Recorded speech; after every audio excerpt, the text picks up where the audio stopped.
Please welcome to the stage, Marc Shaiman.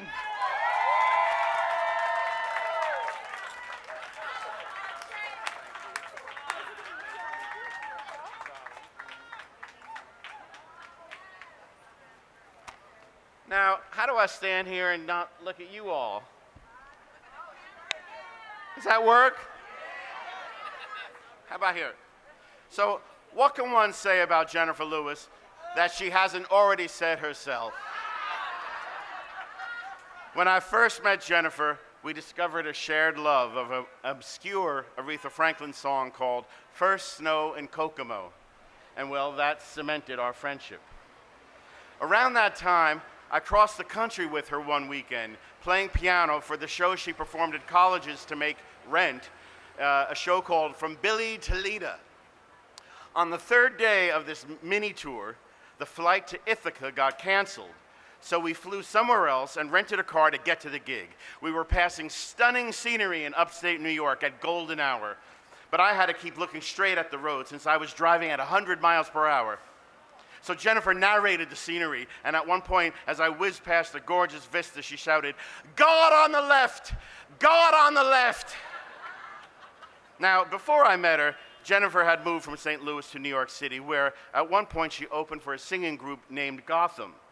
Knowing how impatient she was to be a star, one of the bitchier members of the group would knock on her dressing room door and say, "5 years, Miss Lewis, 5 years." But it actually took even longer than 5 years. I think that's because Jenifer can do too much. She's a dramatic actress, but one with impeccable comedy timing. She can sing with fiery passion, but can tell a story and have you doubled over in laughter the next second.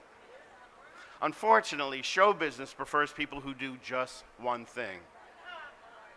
I did my part, getting her cast in the movie Beaches and Sister Act, and she even had a run co-starring in my Broadway musical Hairspray.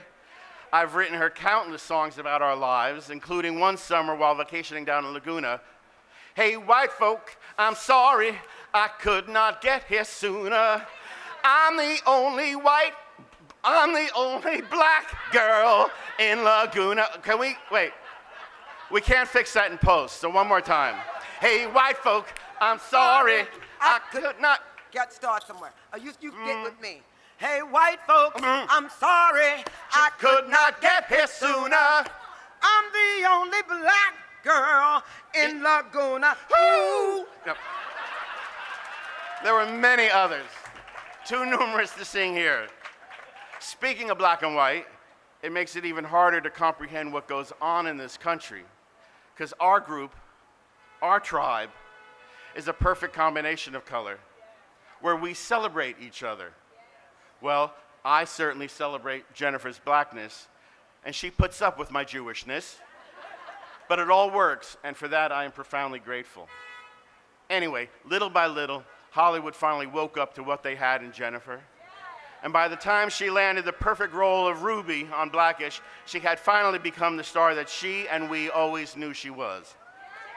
So now, thanks to the Hollywood Chamber of Commerce, she is quite literally a star on the Hollywood Walk of Fame, right alongside legends like Katharine Hepburn and Betty Davis. And for many years to come, I know that Jenifer will drive everyone she knows down Hollywood Boulevard. And when she gets to this block, she will most certainly yell out, "God on the left!